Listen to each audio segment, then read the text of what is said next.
CD5. American English File, 3rd edition, Student Book 4, by Christina Latham Koenig, Clive Oxenden, and Kate Shimaki. Published in copyright Oxford University Press, 2021.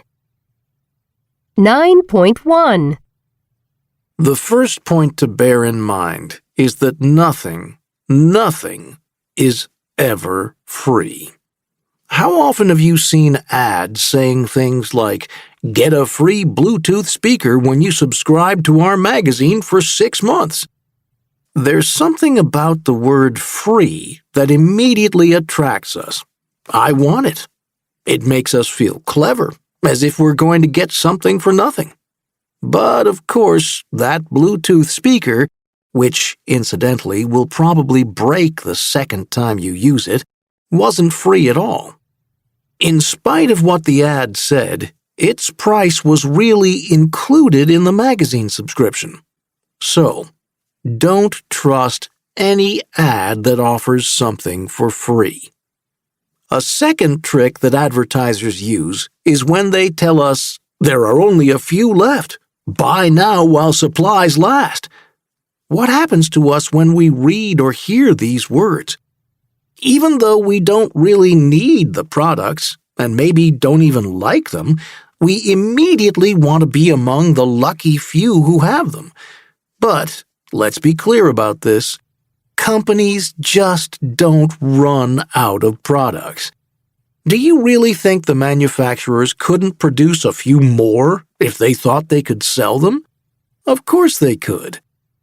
When it comes to new products, we, the consumers, are like sheep, and we follow each other. So, another way advertisers have of getting us to use something is to tell us, everybody's using it. And of course, we think everybody can't be wrong, so the product must be fantastic. So as to make us believe it, they use expressions like, "It's a must-have," or "It's the in thing," and they combine this with a photograph of a large group of people so that we can't fail to get the message. But don't be fooled. Even if everybody is using it, and they may not be, everybody can be wrong. Another favorite message is, "You too can look like this," accompanied by a photo of a fabulous-looking man or woman. But the problem is, you can't look like this because actually the woman or man in the photo is a model, and also because he or she doesn't really look like that either. The photo has been airbrushed in order to make the model look even slimmer, with perfect skin, and even more attractive than they are in real life. Ads also often mention a particular organization that recommends their product. For example, things like, "Our dog treats are recommended by the International Association of Dog Nutritionists." Well, that's probably an organization that the company set up themselves. Or, "A recent independent study found that our toothpaste cleans your teeth better than any other brand." What study was it? Who commissioned the study? It was probably produced for the company itself, and paid for by them too. Finally, what annoys me the most is, "Trust me, I'm a doctor," or "Trust me, I'm a celebrity." The idea is that if a celebrity is using the product, it must be fantastic, or if a doctor recommends it, it must really work. But be careful. Although the actress is holding the product in the photo, do you really think she colors her hair with it at home? And the doctor in the ad, is he really a doctor, or just an actor wearing a white coat? 9.2. 1. In spite of what the ad said, its price was really included in the magazine subscription. 2. Even though we don't really need the products, and maybe don't even like them, we immediately want to be among the lucky few who have them. 3. So as to make us believe it, they use expressions like, "It's a must-have." 4. And they combine this with a photograph of a large group of people so that we can't fail to get the message. 5. The photo has been airbrushed in order to make the model look even slimmer, with perfect skin, and even more attractive than they are in real life. 6. It was probably produced for the company itself, and paid for by them too. 7. Although the actress is holding the product in the photo, do you really think she colors her hair with it at home? 9.3. 1. Although the ad said it would last for years, my dishwasher stopped working after 2 months. My dishwasher stopped working after 2 months, though the ad said it would last for years. My dishwasher stopped working again, even though I'd had it repaired the week before. My dishwasher has never stopped working. I hardly ever use it, though. 2. In spite of her age, my mother is still very active. Despite being 85, my mother is still very active. In spite of the fact that she's 85, my mother is still very active. 9.4. 1. I went to the bank to talk to the bank manager. I went to the bank in order to talk to the bank manager. I went to the bank so as to talk to the bank manager. 2. I went to the bank for a meeting with the bank manager. 3. I went to the bank so that I could talk to the manager in person. 4. I wrote down what he said so as not to forget it. I wrote down what he said in order not to forget it. 9.5. Business. 1. Verbs and expressions. B. 1. Apple products are easy to market because people are immediately attracted to the stylish designs. 2. In 1989, Pepsi-Cola launched a new product called Pepsi AM, which was aimed at the breakfast cola drinker. It was an immediate flop. 3. The Spanish airline Iberia merged with British Airways in 2011 and became one of the world's biggest airline groups. 4. Although Gap stands for Genuine American Product, most of its clothes are manufactured in Asia. 5. Prosciutto is a kind of Italian ham. Two of the best-known kinds are San Daniele and Parma, which are produced in the Friuli and Emilia regions of Italy and are exported all over the world. 6. When General Mills took over Blue Buffalo, a gourmet pet food maker, the smaller company became part of the larger organization. 7. The supermarket chain Tesco became the market leader in 1995 and is still the UK's biggest-selling chain. 8. The first Zara store was opened in La Coruña in Spain in 1975, where its head office still is today. The company started to expand into new markets in 1988, and it now has branches in 96 countries. 9. Many banks are now offering loans to people who want to set up a new small business. 10. The cost of living in Iceland is so high because so many food products have to be imported. 11. During a boom period, the economy grows quickly and living standards improve. 12. During a recession, many companies close down and living standards drop. 9.6. 1. Verbs and expressions. D. Do business. Do a job. Do market research. Do well. Do badly. Make a deal. Make a decision. Make an investment. Make a loss. Make money. 9.7. 2. Idioms with business. 1F. I think we've been through everything on today's agenda. Now, is there any other business? 2D. Now that so many people book their vacations and travel online, many travel agencies have gone out of business. 3C.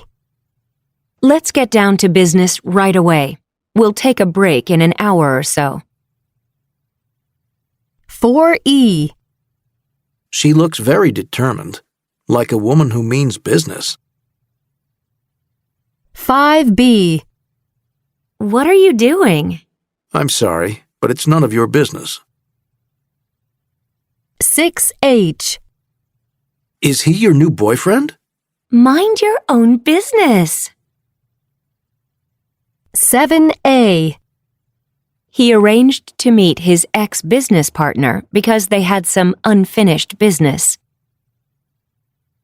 8G.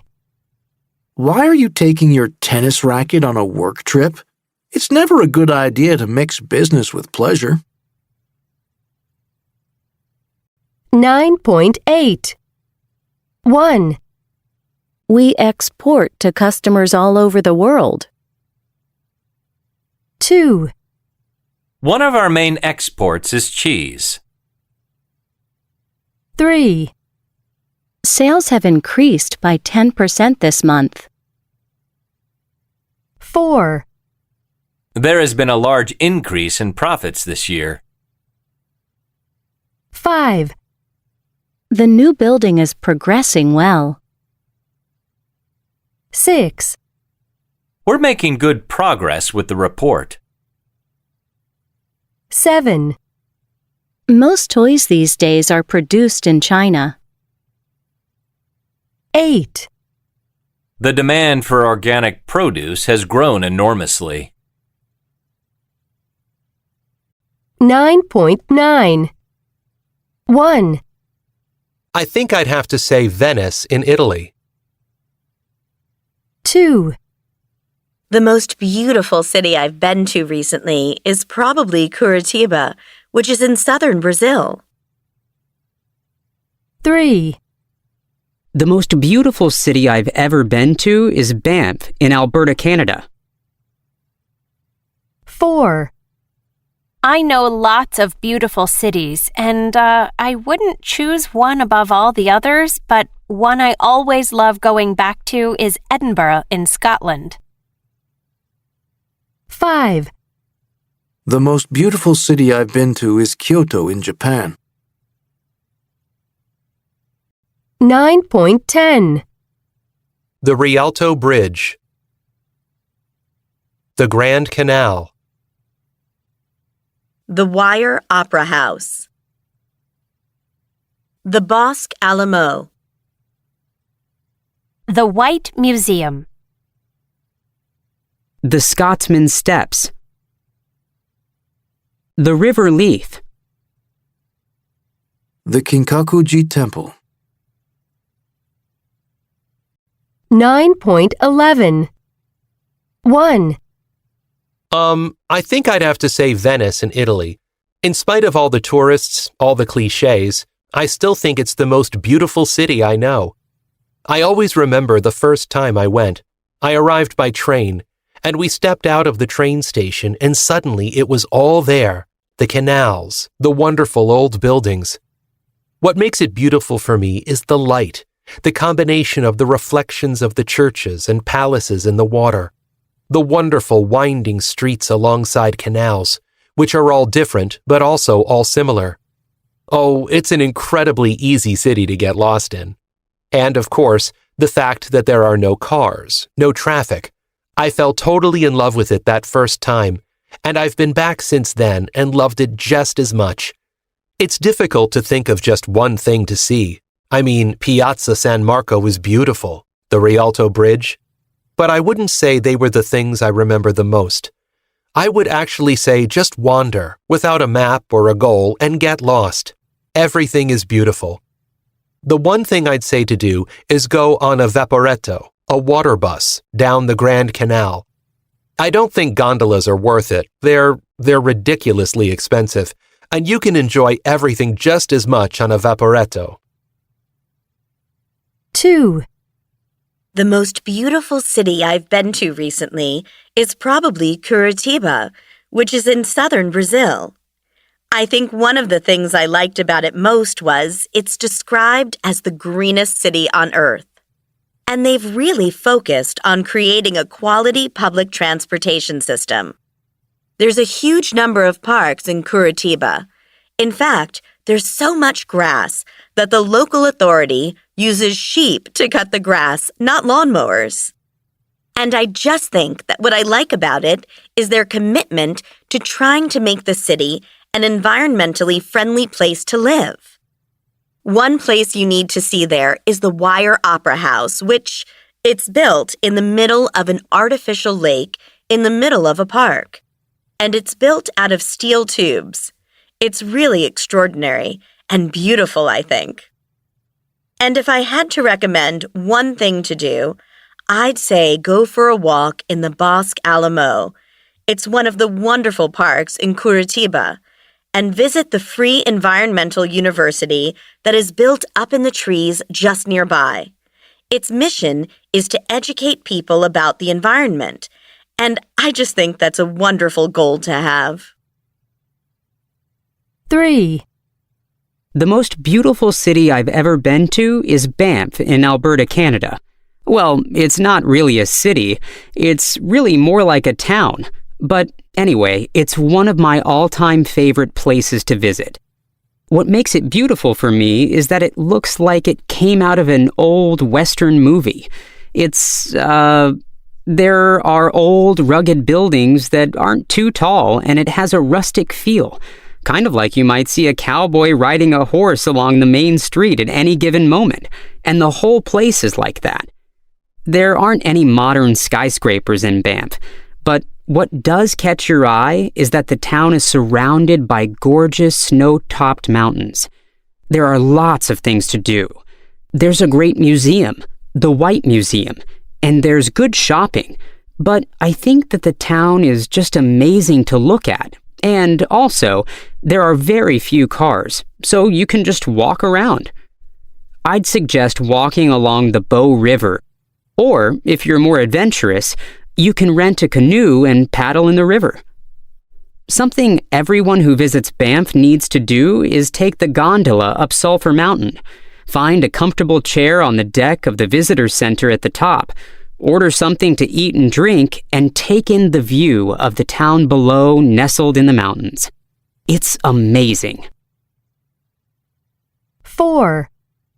I know lots of beautiful cities, and I wouldn't choose one above all the others, but one I always love going back to is Edinburgh in Scotland. And something I really love about Edinburgh is that because it's kind of compact, more or less wherever you are in the city, you can see outside the city. So you can see the ocean, you can see the hills around, so you always have a sense of the city and the landscape, and I really like that. And one thing I would recommend people to see in Edinburgh is something called the Scotsman's Steps, which is a staircase that goes from the wall that joins the old town to the new town, and it's actually an artwork. It's called work number 1059 by an artist named Martin Creed, and it's basically a staircase made of marble steps.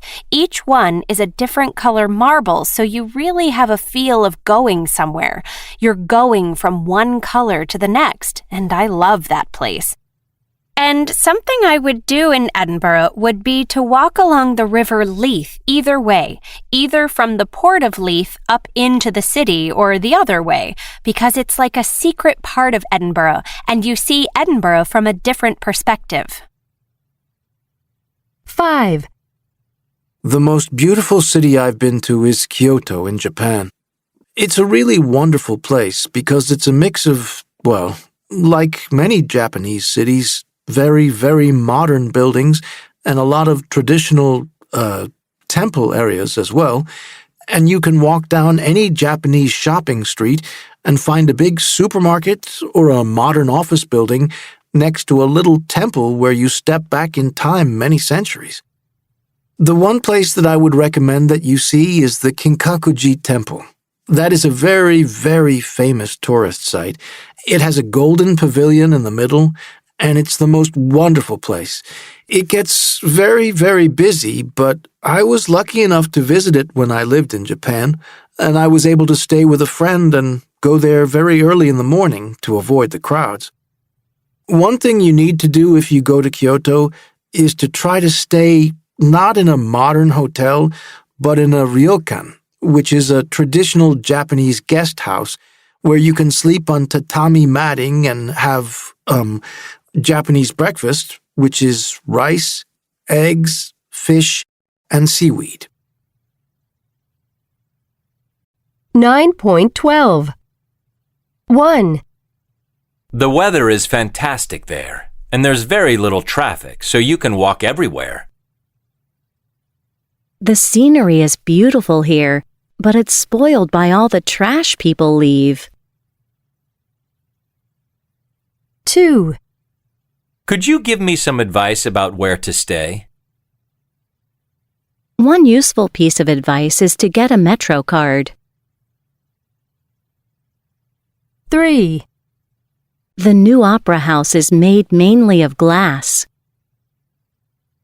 Can I have a glass of tap water, please? 9.13.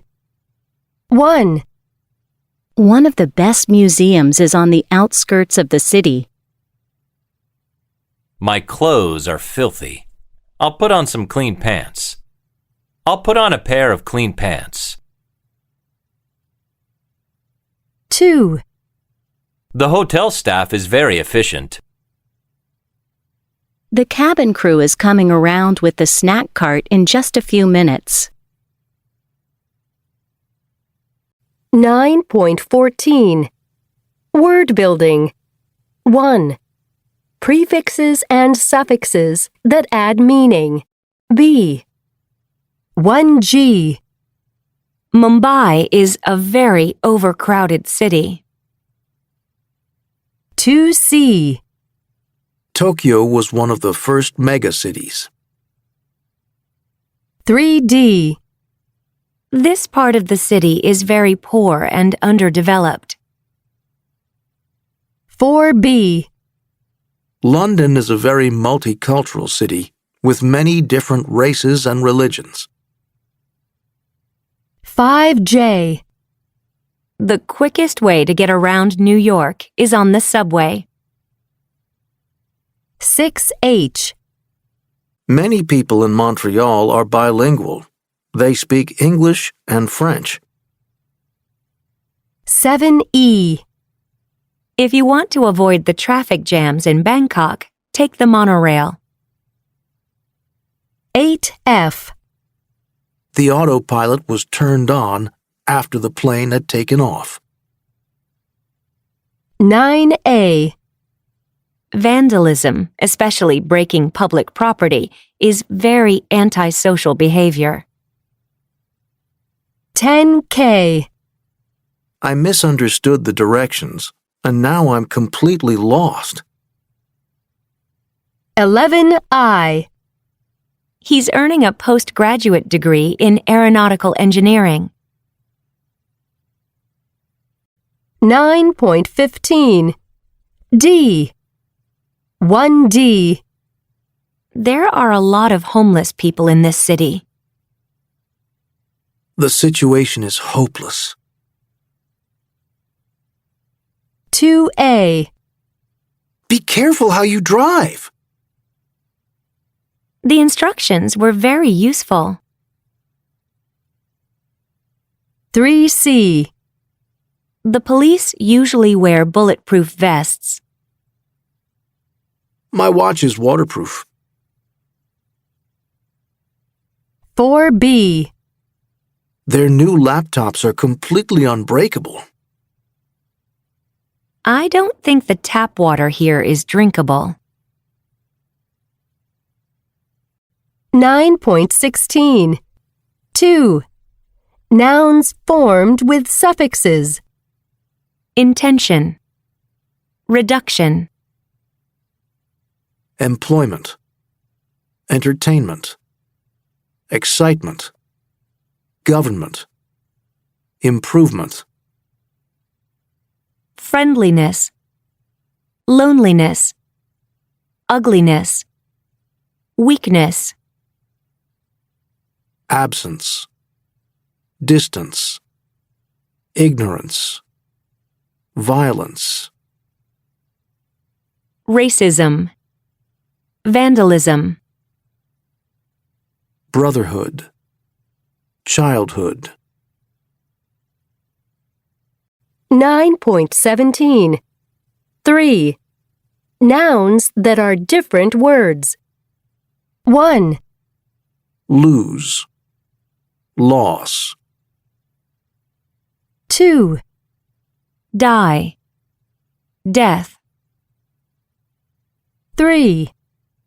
Succeed. Success.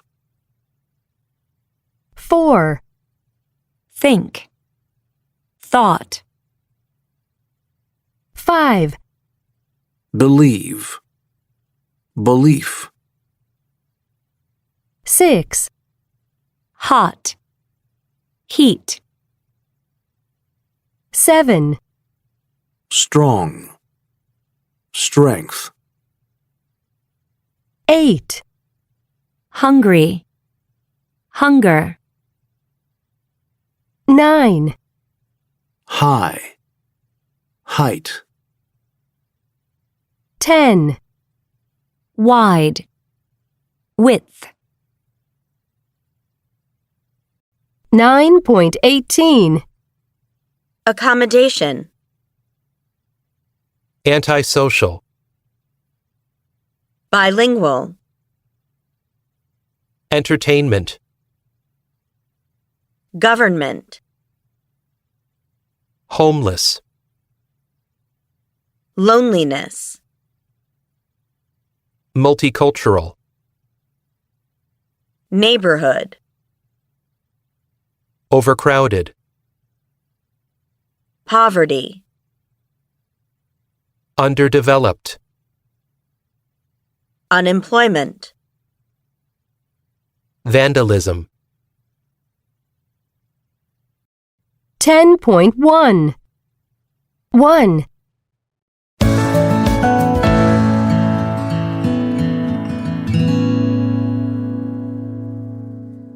Why is the sky blue? To understand why the sky is blue, we first need to understand a little about light.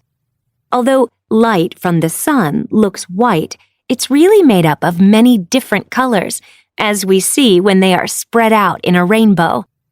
Light is like a wave of energy, and each color has a different wavelength. Red is the longest, and blue and violet are the shortest. When the sun's light reaches the Earth's atmosphere, it's scattered by tiny molecules of gas in the air.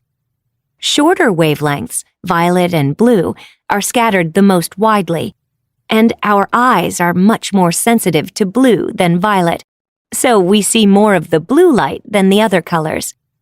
So that's why we see the sky as blue.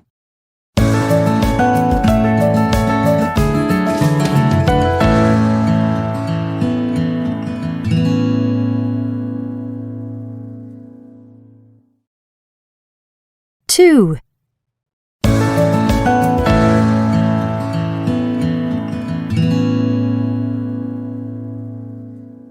Why is the sea salty? Most of our planet's surface is covered in salt water. But where does the salt come from? Well, some of it comes from rocks on the bottom of the ocean, but most of it actually comes from the land around us. Every time it rains, tiny amounts of mineral salts dissolve into rivers, and these eventually get to the ocean. Rivers aren't very salty because they flow continually, but the sun's heat causes the ocean water to evaporate, so the salt in the ocean becomes more concentrated.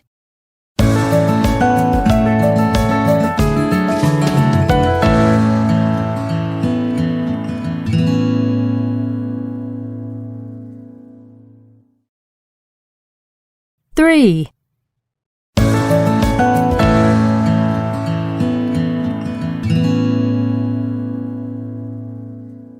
Why can we sometimes see the moon during the day? We all know that the sun produces a lot of strong light, so when it's in the sky, we can't see the stars or the other planets. The moon doesn't produce light. It reflects the light of the sun. The moon is visible for about 12 out of every 24 hours because of the way it rotates around the Earth. This means it's visible for some time during daylight, nearly every day.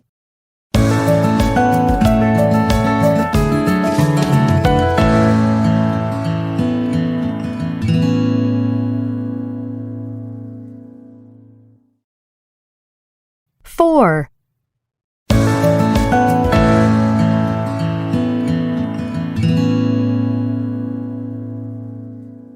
Why do we have a leap year?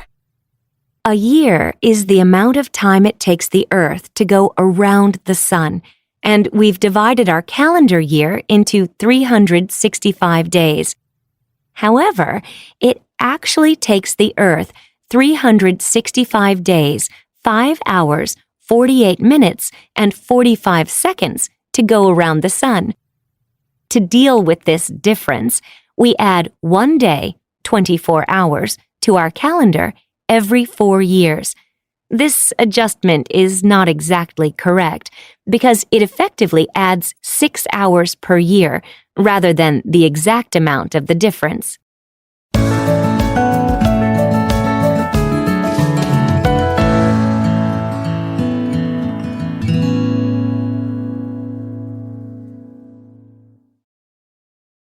Five.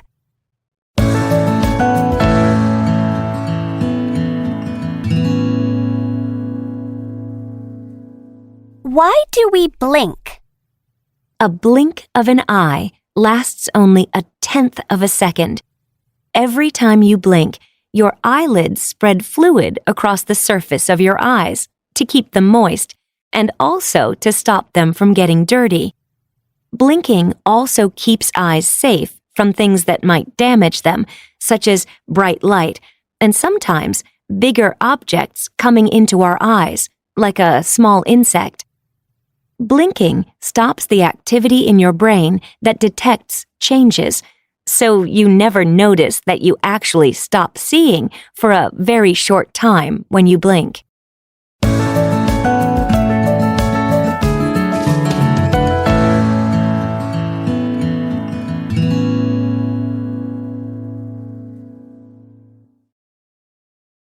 Six.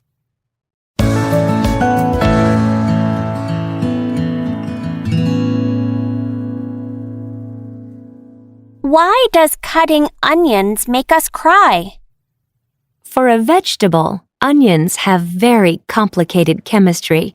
When you cut them, a chemical reaction changes molecules in the onion into a gas. When this gas reaches the cornea, the transparent layer that covers and protects the outer part of your eye, the cornea senses it as an irritant. It acts to protect your eyes by making you cry, and the tears clean your eyes.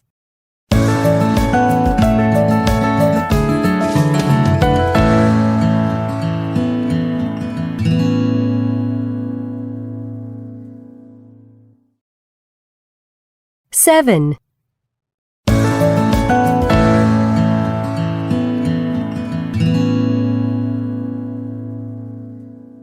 What is a cloud? We all enjoy looking at clouds and seeing their different shapes, but what's the science behind them? Well, the sky is full of drops of water, but most of the time you can't see them because they're too small. The drops have turned into water vapor. As the water vapor goes higher in the sky, the air gets cooler. The cooler air causes the drops to start to stick to things, like pieces of dust, ice, or sea salt, which make them visible. So that's what we see when we see clouds.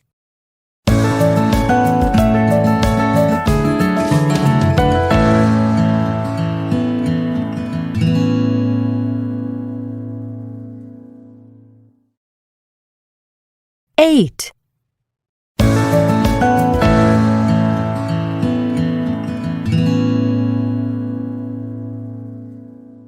What is a black hole?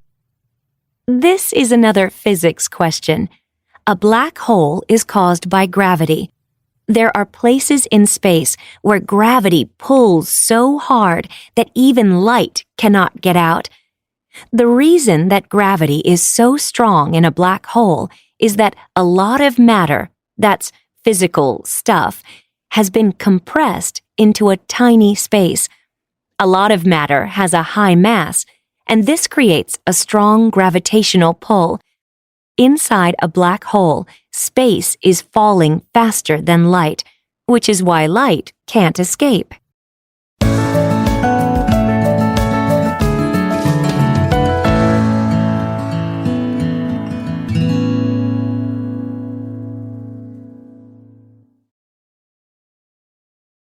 $10.2. 1, Science. 2, Physics. 3, Chemistry. 4, Biology. 5, Astronomy. 6, Genetics. 7, Botany. 8, Zoology. 10.3. 1, Science. Scientist. Scientific. 2, Physics. Physicist. Physical. 3, Chemistry. Chemist. Chemical. 4, Biology. Biologist. Biological. 5, Astronomy. Astronomer. Astronomical. 6, Genetics. Geneticist. Genetic.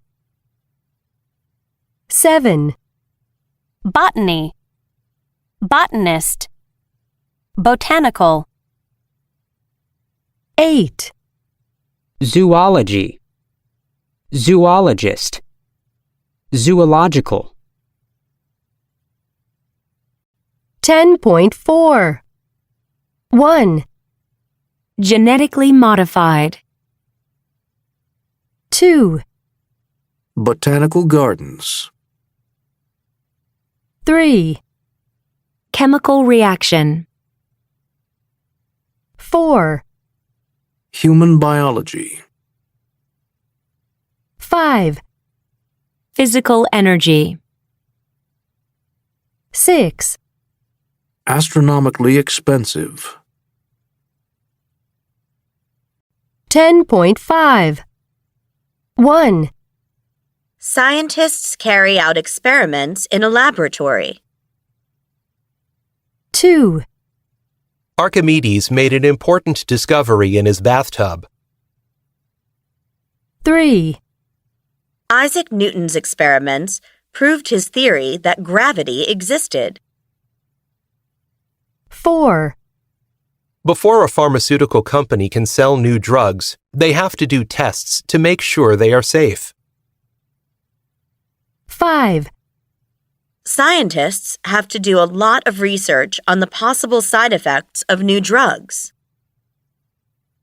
6, People can volunteer to be guinea pigs in clinical trials. 7, In 1996, scientists were able to clone a sheep for the first time, which they named Dolly. 10.6. 1, All animals need food. All fruit contains sugar. All the scientists at the conference agree with the theory. The animals all look sad. The animals are all healthy. 2, Everybody is here. Everything is very expensive. 3, Most people live in cities. Most of the people in this class are women. 4, All of us work hard and most of us come to class every week. 5, Every room has a bathroom. I work every Saturday. 10.7. 1, Is there any milk? Sorry, there's no milk. There isn't any. 2, Is there any food? No, none. There's none, but none of us are hungry. 3, Come any weekend. Anyone can come. 10.8. 1, Both Pierre and Marie Curie were scientists. Neither Pierre nor Marie Curie was aware of the dangers of radiation. Marie Curie wanted to study either physics or mathematics. In the end, she studied the two subjects. 2, She and her husband both won Nobel Prizes. Pierre and Marie were both interested in radium. 3, Both of them won the Nobel Prize.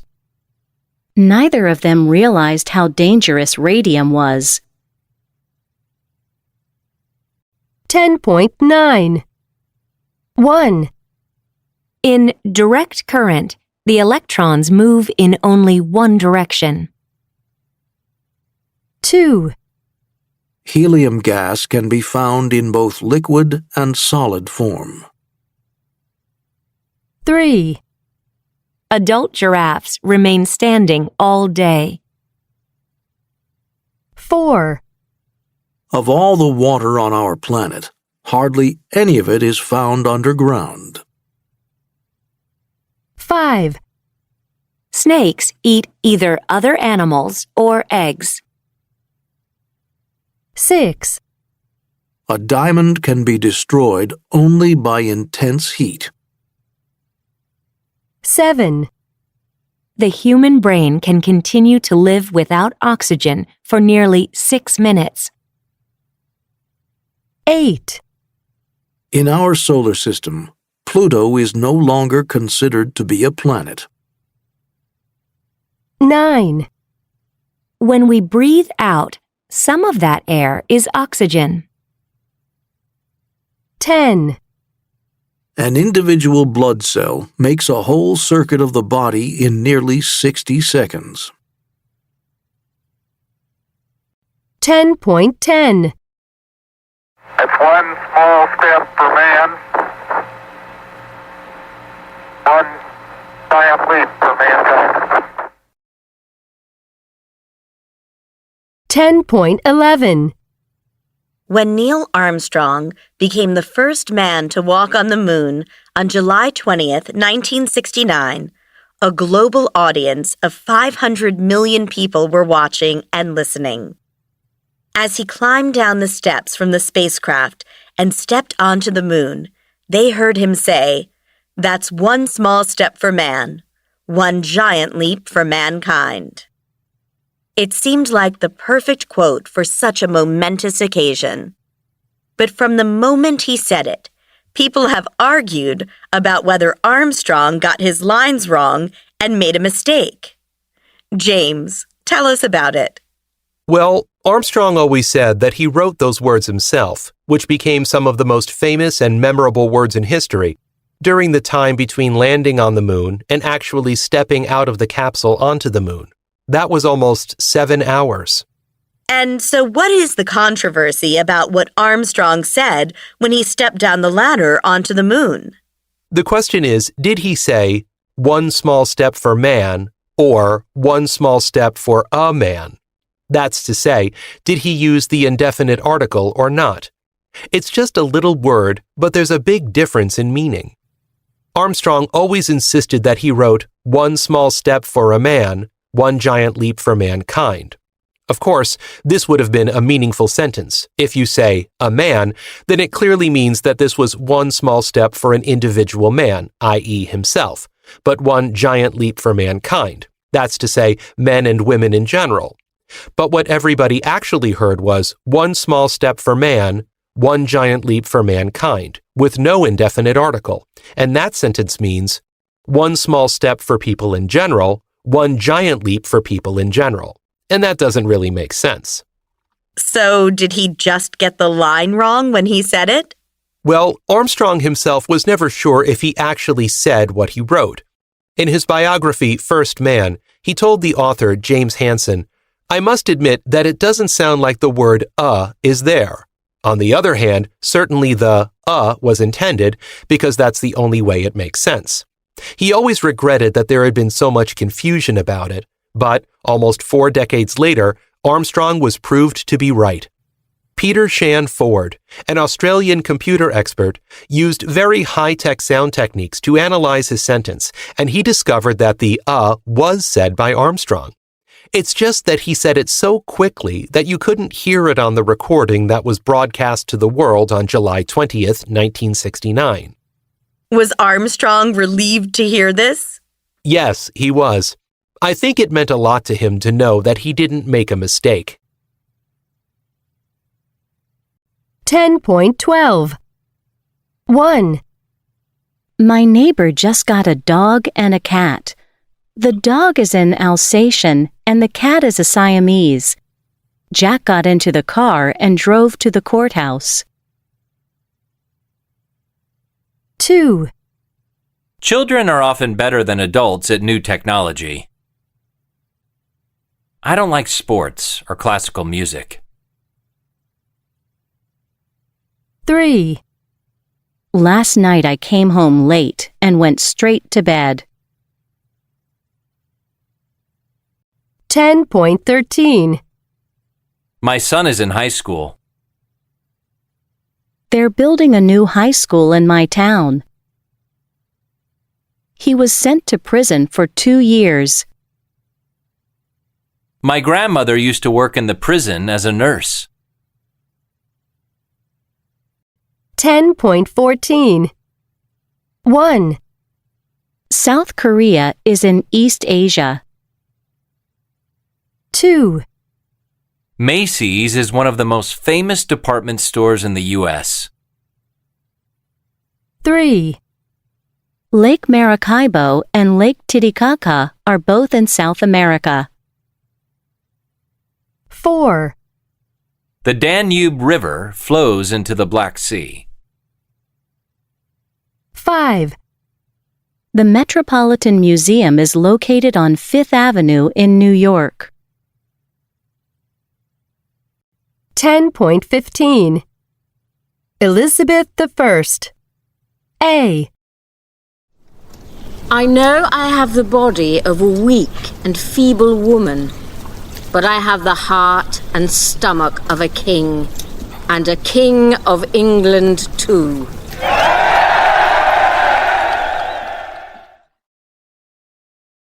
Abraham Lincoln. B.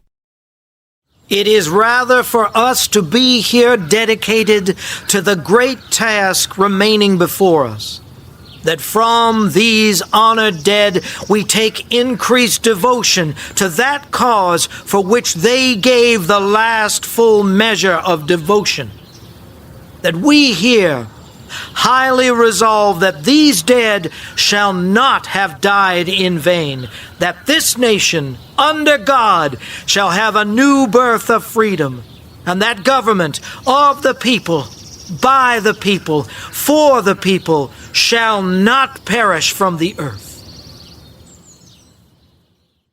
Emmeline Pankhurst. C.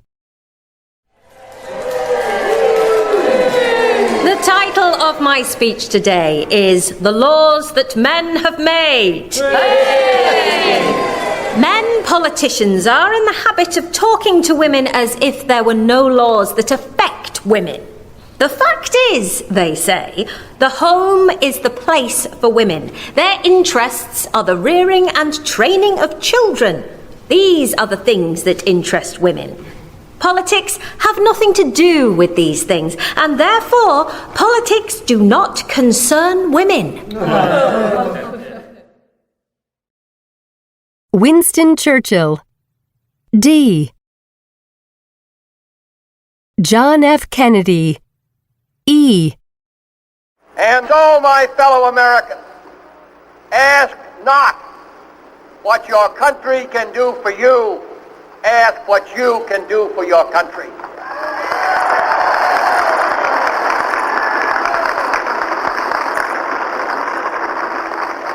My fellow citizens of the world, ask not what America will do for you, but what together we can do for the freedom of man.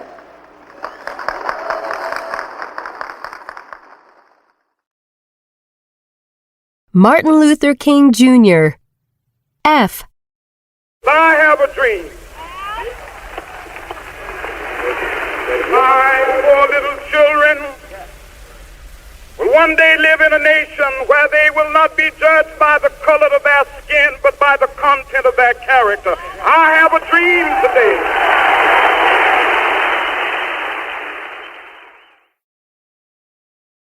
Nelson Mandela.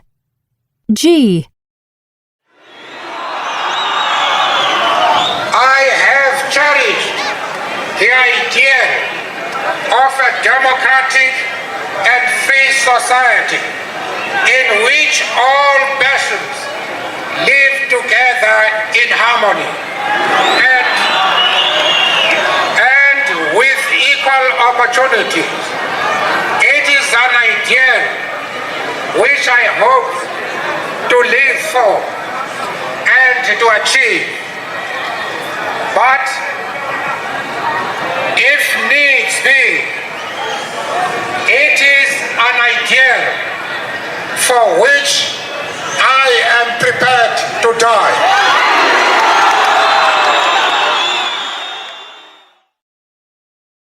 Barack Obama. H. For when we have faced down impossible odds, when we've been told we're not ready, or that we shouldn't try, or that we can't, generations of Americans have responded with a simple creed that sums up the spirit of a people. Yes, we can. Yes, we can. Yes, we can.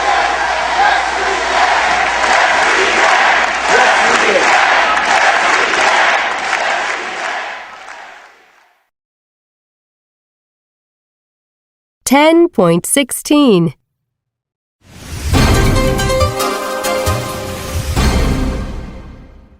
Welcome to today's program. Our topic today is public speaking. Public speaking is right up there at the top of what most people say they're most afraid of. There's even a name for it: glossophobia. But hopefully after this program, you will feel a lot more confident if you do have to make a speech or give a presentation. First, we have Lynn Parker, an expert in the art of public speaking, who's going to tell us some of her do's and don'ts. Then after that, we're going to talk to Anya Edwards from Chile. Anya was a finalist in last year's English-Speaking Union International Public Speaking Competition. Lynn, I believe you have 6 key tips for us. Is that right? Yes, that's right. My first tip, and maybe the most important one, is be yourself.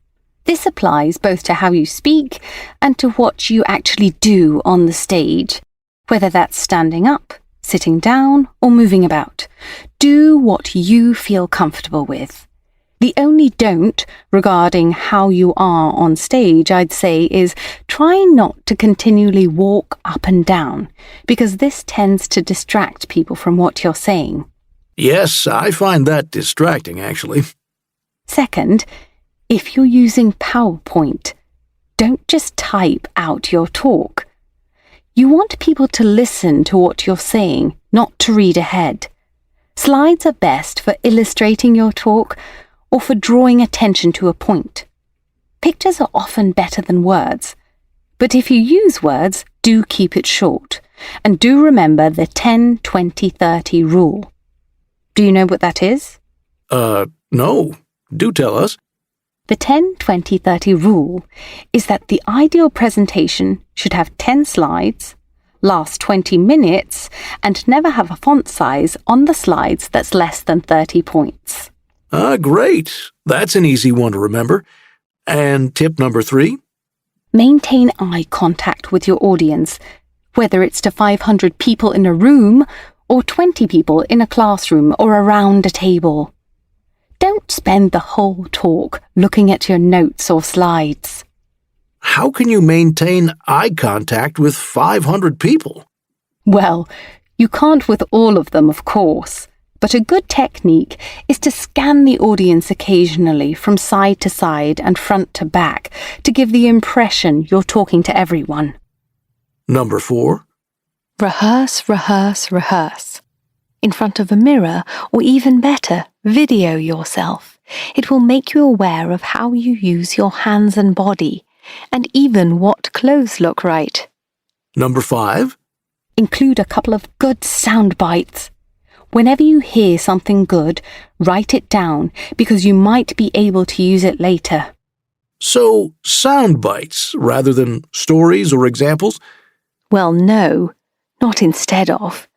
A good story or example can also help to illustrate a situation or help people to remember the point you were making. Just don't make it too long. And if you're telling a little story, remember, good stories have a beginning, a middle, and an end. And your last point? Listen to other speakers. There are lots of good resources online, such as TED Talks and The Moth, which is a great storytelling website. Also, listen to people talking when you're out and about. For example, traveling on public transportation or in line at the supermarket. You never know what witty remarks or good stories you might pick up along the way. Thank you very much, Lynn. 10.17 And now we have Anya on the line from Chile. Hello. Anya, you took part in the competition last year, is that right? Yes. Can you tell us a little about it? Well, it's open to people from any country between the ages of 16 and 18. First, you compete at home, so for me, in Chile, and then the international finals take place in London. What exactly did you have to do there? So you have to give 2 speeches. The first one is a prepared speech that is a maximum of 5 minutes on a subject that they give you. That year for me, it was on the role of education. And then, after your speech, you have to answer questions for 3 to 4 minutes. And then the second speech, and this was definitely the scariest, was the impromptu speech. You are given 3 subjects to choose from, which you've never seen before, and then 15 minutes to choose one and prepare a speech of 3 minutes. What did you choose?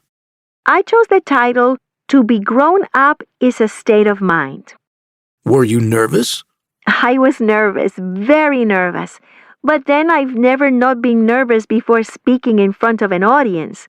I've done a lot of drama, of acting, and that's taught me that nerves are good because you can learn to channel them into a better performance. How is public speaking different from acting? Well, in many ways they're similar because you need many of the same qualities to be able to stand in front of an audience confidently and speak clearly, to be convincing. But I'd say that public speaking is harder because you can't rely on anyone else. If you miss a line, there won't be someone next to you to give you your cue, and you're the main focus of attention 100% of the time. And what did you learn from the experience? I think it was one of the most useful skills I've ever learned, and that any person can have, because if you've learned to do it well and practiced, it means that you'll never ever have to worry about standing up and speaking in front of other people. What tips would you give to someone about writing a speech? Well, for writing a speech, I'd say to start by talking about the topic out loud and record whatever comes into your head on your phone. Then listen back to it and start by ordering your ideas on paper.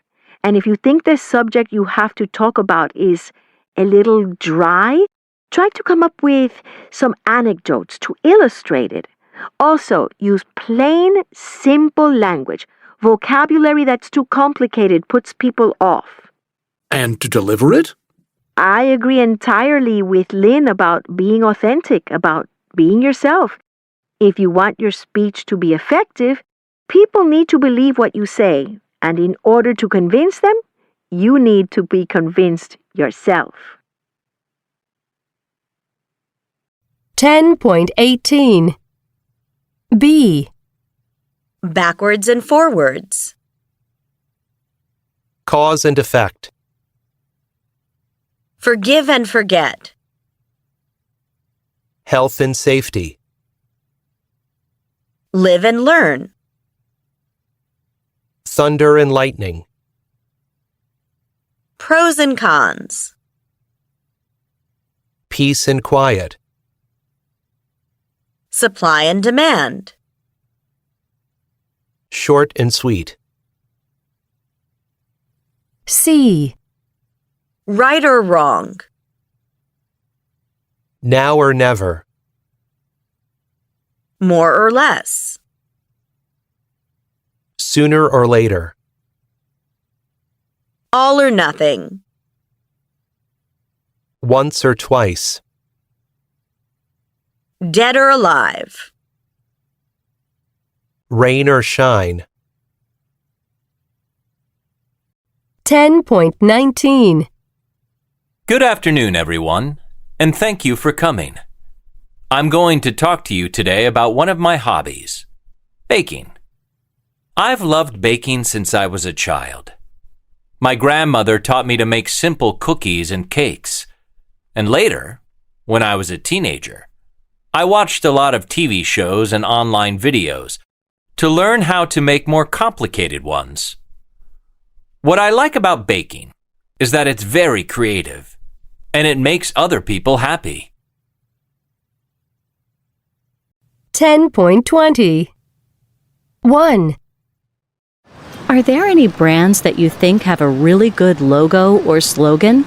I think, the one that sticks out to me the most is the Nike swoosh. I've sort of been fascinated by that and the whole progression of the company over the years. I find them to be one of the strongest brands. I think American icons like Coca-Cola has a great brand name. Disney has a great brand. Does it make you want to buy the products? I will say I'm loyal to those products. I think each one brings a little different thing to it. When I think of, Disney, I think about customer service. When I think about Coca-Cola, I think about the quality of their product. Nike, I think about their sort of cutting-edge marketing campaigns, and they've got a product that is sort of backs it up too. Are there any advertisements that make you not want to buy the product? I tend to dislike car ads on the radio. I don't mind them on television, but on ads, I tend to want to turn them off. I don't think I'm not going to buy a car, but I don't like listening to the ads, that's for sure. 2. What's your favorite city? My favorite city would have to be Rome. I love Italy and I've spent a lot of time there, and Rome doesn't bore me even if I go there several times. Why do you like it? I love the food in Rome. I love the sights. The people are so friendly, and no matter what time of year, in winter or summer, there's lots going on. Do you think cities will be different in the future? Ooh, that's a difficult question. I think some cities, which are already quite wealthy and have a lot of modern aspects to them, such as New York or London, might become more efficient. I hope they do. But I can imagine lots of cities around the world that aren't so wealthy or have more kind of commercial centres to not be too different, even in maybe 20 years' time. 3. Do you think it's more important to study science than arts? I think it's much more important to study science. Art is very important, but right now with climate change and just everything that's going wrong in the world, I feel like we should put some of the arts aside until we get everything figured out and then worry about the arts afterwards when we have time. Which scientific subjects do you think have taught you something useful? Environmental science, ecology, and sustainability. Definitely all three of those combined, just because they're putting together everything that, just the environment and how we interact with it and what we're doing to it. What would you most like scientists to discover in the future? I would most like scientists to discover a way to reverse climate change and just how to combat the rising levels of CO2 and just greenhouse gases. 4. Have you ever given a presentation? Yes. Where and when? It was at my university. It was part of an exam. We had to give a PowerPoint presentation to a group of people and some examiners. How did you feel? Not great. It was not enjoyable. Was it a success? I passed. Success in some way, yeah. End of CD 5.